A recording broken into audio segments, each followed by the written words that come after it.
Tony Bennett seemed like the nicest musician I've ever met. He did work for Frank Sinatra and Lady Gaga, but there was a dark secret behind those happy pictures. He hated one singer so much that it took up space in his life every day. His best friends didn't even know the truth. Bennett finally spoke out when he was very sick and about to die in 2021. This wasn't just jealousy at work. This was private and angry, and it had been kept secret for more than 50 years. Anthony Dominic Benedetto was born at St. John's Hospital in Long Island City, Queens, on August 3, 1926. His family had always had home births, so this was the first time anyone had been born in a hospital. It was a small but important change for this Italian immigrant family. These people came from Italy to find a better life. But what they found in New York was poverty and a lot of trouble all the time. Their Astoria apartment was crowded and cold, and the coal stoves didn't do much to keep them warm. Food was never a given, and Tony remembers that in those days, a hot meal wasn't always a given. Tony's dad was a grocery store owner in Astoria and worked long hours, but his health was bad. He had a serious heart problem because he had been poor and worked for years. And because they didn't have life insurance, every failure was hard on the family. People in the neighborhood knew the Benedettos for how strong they were, but they also saw how John's illness and the constant need for money made the family almost break apart. A terrible thing happened in 1936, when Tony was only 10 years old. 70 years ago, John Benedetto passed away. Anna was left to take care of Tony, his older sister Mary, and his brother. That was John Jr. The city was already on edge because of the Great Depression, and now the family was even poorer than before. It took Anna a long time to finish each piece of clothing she worked on in a sweatshop where she was paid very little. They always had to think about rent, and Tony remembered times when the landlord threatened to kick them out or took their furniture because they couldn't pay. They started going to soup kitchens every week. Tony's loss of his father was terrible, but it made him more compassionate and humble, and those traits never left him. In the same year, Tony went through something that made him realize how amazing his skills were. He was picked to sing at the opening of the Triborough Bridge on July 11, 1936, when he was only 10 years old. The $60 million bridge that linked 3 areas of New York City was one of the things the city did best. A little boy stood on a huge stage and sang in front of a crowd that included Mayor Fiorello LaGuardia. Afterward, the mayor even gave him a pat on the head. Tony will never forget that moment, which showed that his words could help him get through the hard things in his life. In order to help his family, he had to get a job when he was 13. A lot of Italian places in Queens and Long Island City hired him to sing while he worked as a waiter. A worn-out white jacket hung around his neck. He served pizza and pasta to the customers before getting up to sing for them. People in the neighborhood soon talked about how good his voice was, even though he was young. Most people who saw him thought he was just a bright kid, but each note he sang helped his family feed their families. Tony said that those restaurants were the best places for him to learn about people and music. The experience changed the way he naturally talks to people and taught him to be humble when things get hard. It was also clear early on that Tony was creative. He got into the School of Industrial Art in Manhattan, which is known for helping young artists learn how to paint and design. People at PS 141 knew him as the class caricaturist even before he got to high school. He drew teachers and students with a sharp eye. He hoped to become a business artist while he was at the School of Industrial Art. In Manhattan, where there was a lot of creative energy, he improved his discipline and grew in his love of art. Later in life, he said that those years had an effect on both his drawing and the way he thought about music. Dreams had to wait, though. Tony quit school when he was 16 to help his family make ends meet. He got a job as a copy boy at the Associated Press and then worked as a cashier at a food store and an elevator operator. Even though the jobs didn't pay much, each dollar was important. He never gave up singing, even though it was hard. He put on shows at amateur nights in clubs and theaters around town, which fed a zeal that hard times could not quench. Tony was 18 years old when he was forced to join the U.S. Army in 1944. During the last few months of World War II, he fought in France and Germany with the 63rd Infantry Division. The war was terrible, and he saw directly how bad it was. When he could, he sang with military bands, giving people who were going through terrible things a moment of peace.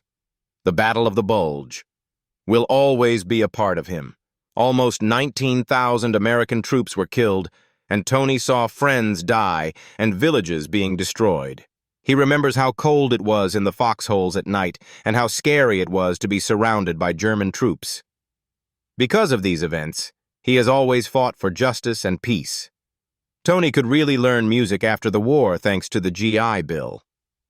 He went to the American Theater Wing School and studied with Mimi Spear, who was his vocal coach.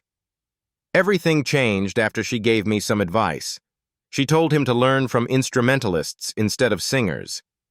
Artists like Art Tatum and Billie Holiday influenced Tony, who came up with his own style.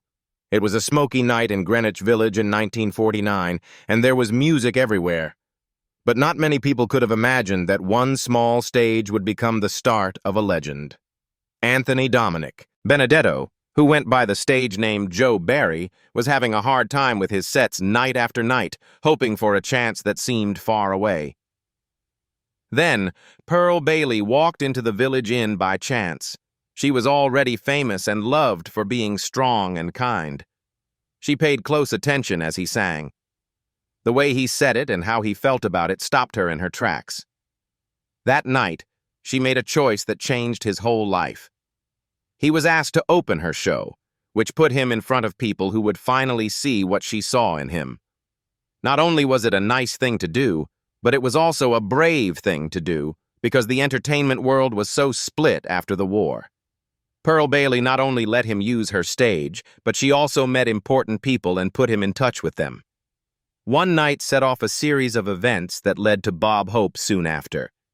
Not long after Bailey gave his support, Bob Hope sneaked into a club where Bennett was singing. Hope was one of the most famous entertainers in the United States. He could make or break lives. Bennett remembers putting all of his heart into the performance, even though he didn't know who was watching. Hope did something strange when the show was over. He joined the back room. Hope told the young singer, "You're really good at what you do. You are going to be on my show." It was a statement that not many performers ever heard. It was the moment when everything changed for Bennett. Hope asked him to open his next show at New York's Paramount Theater, which has hosted big names like Frank Sinatra and Bing Crosby.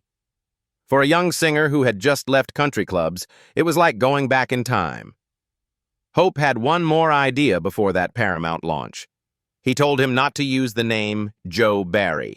Anthony Benedetto was his real name, but it was too long for the tent. Hope came up with the idea of Tony Bennett, something short that everyone would remember. Though it was a small change, it was important. The new name opened doors in a field where a name could mean anything. Bennett would say that Bob Hope gave him that name and the chance to have a career with it. It was the Paramount shows in late 1949 that really made a difference. There were a lot of fans in the theater, and Bennett had to learn quickly how to deal with the kind of groups that used to make Sinatra fight. Those nights taught him how to direct a performance, how to pace himself, and how to command a room, even though he said it was scary. His name became known all over the country, and record companies started to pay attention. It wasn't long before Columbia Records called. When he signed with the label in 1950, he became one of the biggest names in music. Bennett changed his style into something new with the help of director Mitch Miller. He once said that Miller taught him to pay attention to each note and phrase and to sing with feel instead of just rhythm. Bennett began working with Davis at Columbia's studio on 7th Avenue, where they would record together for almost 60 years. And more than 70 CDs and 50 million records sold all over the world. Because of You, which came out in 1951, was the first big hit. After coming out in April, it slowly moved up the charts until it got to #1 on July 14th. It stayed there for 10 weeks, which is an amazing run that made Bennett really well known. He got a gold disc because the song sold more than 1 million copies, and putting him on TV and starting a fast-paced series of trips. People liked how sincere it was, and reviewers said Bennett brought back the classic pop ballad at a time when other styles were becoming popular. He showed how versatile he was that same year by singing Hank Williams' Cold, Cold Heart.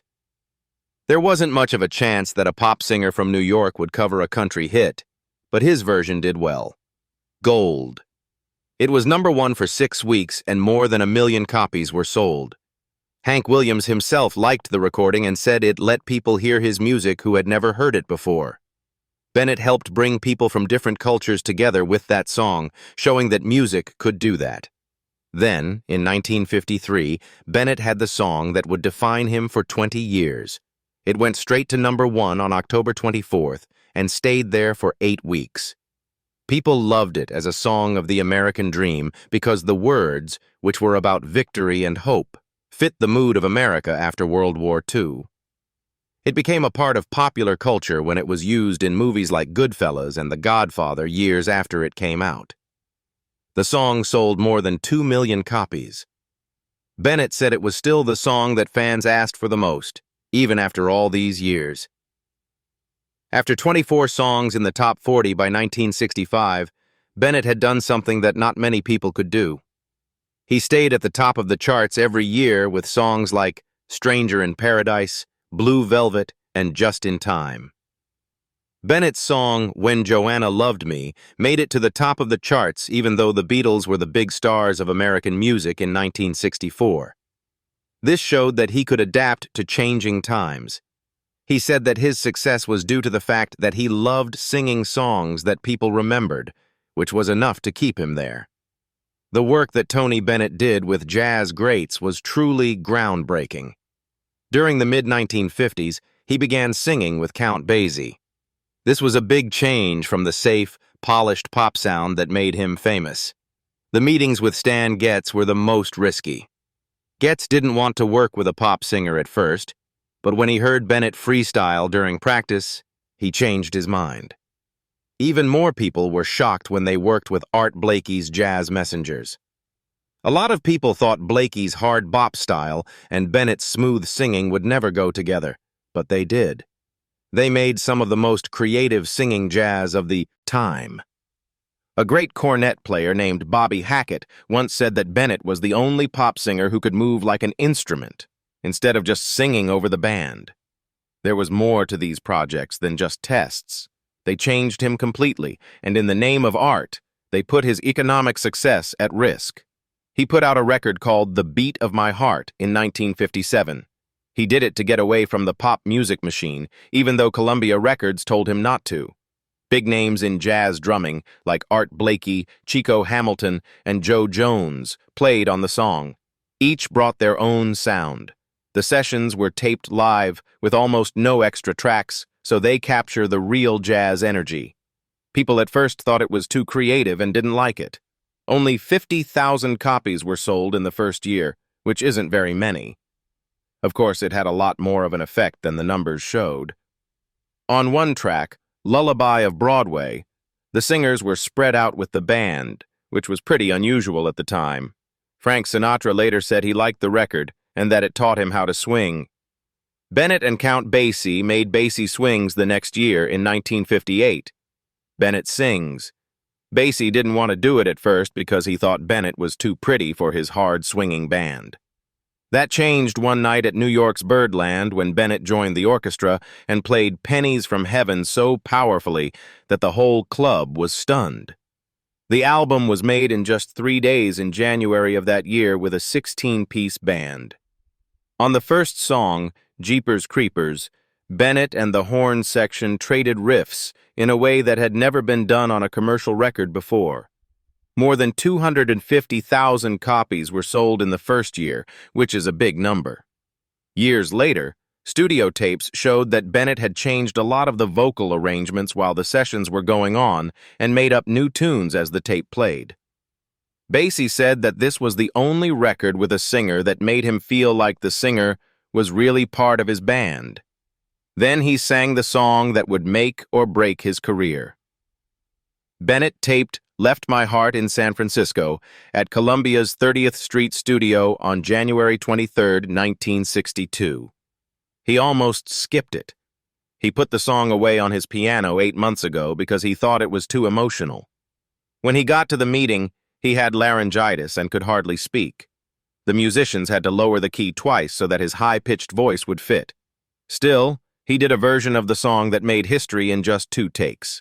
The rasp in his speech that day helped give it some emotional depth. It stayed on the Billboard Hot 100 for 36 weeks and got to number 19. It became his first gold record when it sold more than 1 million copies by 1963. Record of the Year was one of the awards it won, which was a big deal for a jazz-influenced song at the time. It became the official theme song of San Francisco in 1969. But things quickly changed in the music business, and Bennett's luck changed too. In 1964, when the Beatles came out, a new era began. Rock music was all the rage, and Columbia Records told Bennett he had to change with the times. He didn't want to put out Tony Singh's The Great Hits of Today in 1970. It had Beatles songs and a psychedelic cover that didn't go with his style. The project went badly. He said that just recording it made him feel sick. It didn't bother rock fans. His regular fans didn't like it, and he was stuck between 2 worlds. His record sales fell as people rejected his sound in a world that was begging for something new. Things were also very rough in his personal life. Bennett married Patricia Beach, an art student who was 19 years old, in 1952. A strange scene happened outside of the wedding at New York's St. Patrick's Cathedral. There were 2,000 women in black with veils who looked like they were at a funeral. Soon after, 2 boys were born, Day in 1955 and Danny in 1954. But Bennett's constant travel made Patricia feel like she was left behind, and after 13 years of marriage, they split up in 1965. In 1969, Patricia filed for divorce, saying that he had been having an affair with actress Sandra Grant for 4 years. This made the story even worse. After getting a divorce in 1971, Bennett married Sandra in December of that year. His fans were shocked by the quick change, and he would never be seen the same way again as the clean-cut singer. When he quit Columbia Records in 1972 after a fight, things got worse. Because he said no to more rock songs, they broke up after 20 years of working together. He recorded for MGM's Verve division for a short time and put out 2 albums before choosing in 1975 to start his own label, Improv. Even though he put out 5 records, some of which were collaborations with Bill Evans, the label went out of business in 1977 because it wasn't getting enough attention and money was running out. For the first time, Bennett did not have a recording deal. His money fell apart. He had a lot of debt after Improv went out of style, and the way of life he lived with Sandra in Los Angeles was too expensive for his decreasing income to support. By 1977, the IRS was threatening to take his house because he owed so much money in taxes. In the same year, his mother Anna died on Thanksgiving night, while he was getting ready to play at the Fairmont Hotel in San Francisco. The loss made him very sad, and drugs helped him get away from it all. Sandra later told them that his drug use almost killed him. He was not the same person he used to be by the late 1970s, putting on small shows in Las Vegas to make money. Bennett came very, very close to dying in 1979. He overdosed on cocaine while taking a bath because he was stressed out from debt, loss, and his drug use. Sandra found him passed out in the tub with too much water in it. She used chest compressions to bring him back to life before taking him to the hospital right away. He later said that he saw a bright light that filled him with peace, and that the experience was very close to death. He thought it was a sign from God that he had been given a second chance when he woke up. It was the moment that made him decide to give up drugs for good and try to get his life back on track. Tony Bennett had the worst year of his career in 1979. At age 53, he was barely alive after taking too much cocaine and was deeply in debt. The IRS said they would take his house because he owed them $2 million in back taxes. He was so lost that he called his kids Danny and Day and told them, "Look, I'm lost here. It looks like no one wants to hear the songs I make."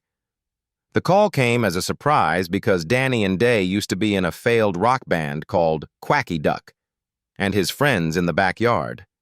They seemed like the last people who would be able to save a famous singer. Danny quickly learned that he didn't have a good singing voice but did have a good business sense. His father, on the other hand, had the talent but not the money sense. Danny started cutting costs right away and moved Tony back to New York. That choice would mark the beginning of one of the biggest comebacks in the history of entertainment. Danny took a brave and unexpected approach to his dad's job.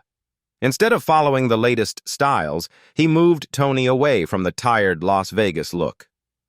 He got him to perform at colleges and small theaters, where he met younger people who had never seen American standards played live. Danny took his dad back to Columbia Records in 1986. That was the same record company that fired him in 1971. But this time, Tony was in charge of all the ideas. The Art of Excellence, the first album from this deal, was his first album to make the charts since 1972. Danny also set up partnerships with rock bands like the Red Hot Chili Peppers and other unlikely partners, which brought him to the attention of whole new groups of people. In 1990, Tony Bennett had paid off his IRS debt in full, and his business was back on track. Tony never stopped exploring his love of jazz, even when he was having a hard time in the 1970s. He worked closely with pianist Bill Evans and put out a record with Evans in 1975 called Tony Bennett, Bill Evans. Few people had seen a side of Bennett that was shown on the record. Evans's delicate playing brought out some of Tony's most thoughtful and polished performances. They were able to connect so well that they recorded together again. In 1977, fans liked these meetings because they were honest and personal, but they didn't sell well at the time.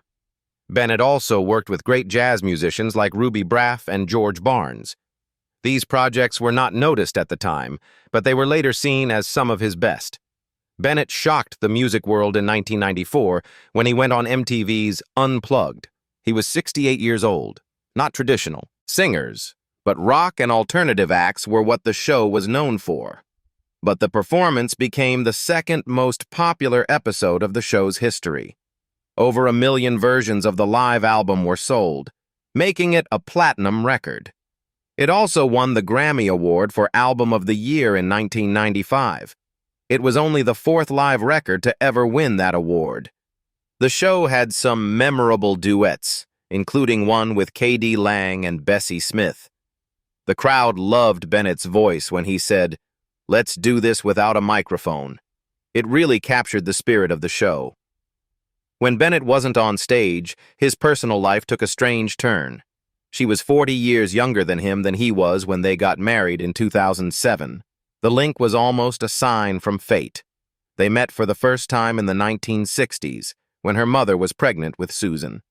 They met after a show in the 1980s. She was 19, and he was almost 60. After dating for 20 years, she became head of his fan club. On June 21, 2007, they got married in a small ceremony in New York. Bennett was 81 years old, and Susan was 48 years old at the time.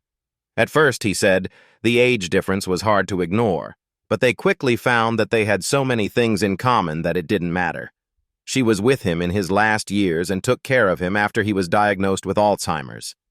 When Bennett turned 80 in 2006, he put out the American Standard duets. It sold more than 202,000 copies in its first week and opened at number 3 on the Billboard 200. Paul McCartney, Elton John, Barbra Streisand, Stevie Wonder, Billy Joel, Bono, and Tim McGraw were all on the song. Bennett recorded each song with his partners in person, which is different from many duet records. It showed that American standards could still be great in today's music scene. Bennett then put out Duets de Vigne, so Santis Vint 5 years later, in 2011. He became the oldest living artist to ever start at #1 on the Billboard 200 when he turned 85 years old.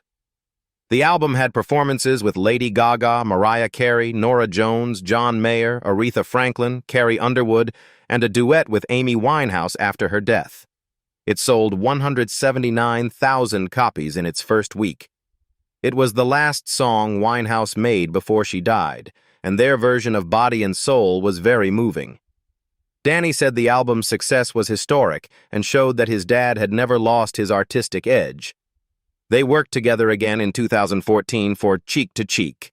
At age 88, he had another #1 record that sold 131,000 copies in its first week. There were jazz standards by Cole Porter, George Gershwin, and other artists on the project. People all over the world knew about their tour and the PBS show Cheek to Cheek Live. The concert at Lincoln Center was the first one to be streamed in 4K. It had 2 #1 songs on the Jazz Digital Songs chart and proved that jazz was still relevant in the present day. Bennett won 20 Grammys over the course of his career, including the Lifetime Achievement Award in 2001. He was the only singer to win a Grammy every year for 50 years, from 1962 for I Left My Heart in San Francisco to 2022, when he was 95 years old and won his last Grammy. That award went to Love for Sale, his second record with Lady Gaga. It won Best Traditional Pop Vocal Album. Most of his Grammy wins happened after he turned 60, which went against what the business thought about age. Tony and Susan opened the Frank Sinatra School of the Arts in Astoria, Queens, in 1999. Tony grew up in Astoria. When it opened in 2001, the school had 250 kids. In 2009, it moved to a permanent building. It had world-class facilities like a concert hall with 750 seats and dance and art workshops, and it always had a high graduation rate. Bennett thought that teaching kids skills could make a difference in their lives, and the school became a sign of that. The world found out in 2021 that Bennett had been diagnosed with Alzheimer's in 2016. His family had kept the news from everyone for 5 years. Even though he was sick, he kept playing perfectly in 90-minute shows, which shocked his doctors. Bennett had trouble remembering things, but his neurologist told him that his musical memory was still very good. Later, Lady Gaga said that he had always disliked how Martin Scorsese portrayed Italians in his movies, even though Scorsese used his music in famous movies like Goodfellas. Bennett's last record, Love for Sale, came out that same year. He was 95 years old. It was an honor to Cole Porter, and he became the oldest person in history to put out a new record. It went straight to #8 on the Billboard 200, and it was 59 years before he had another top 10 hit, which was a record. Though he was sick, Lady Gaga was moved to tears as she watched her friend sing beautifully during the meetings. Tony Bennett died a quiet death in Manhattan on July 21, 2023. He was 96 years old, almost 2 weeks before his 97th birthday. He had put out more than 70 CDs, sold more than 50 million records, and won 19 Grammys, most of them later in life. His family will always remember him as a man who loved to sing. In the beginning, he worked as a singing waiter in Queens, and he will stop performing in 2021. People with Alzheimer's called him a fighter for the cause, pointing out that his words and heart continued to move people even in his last years.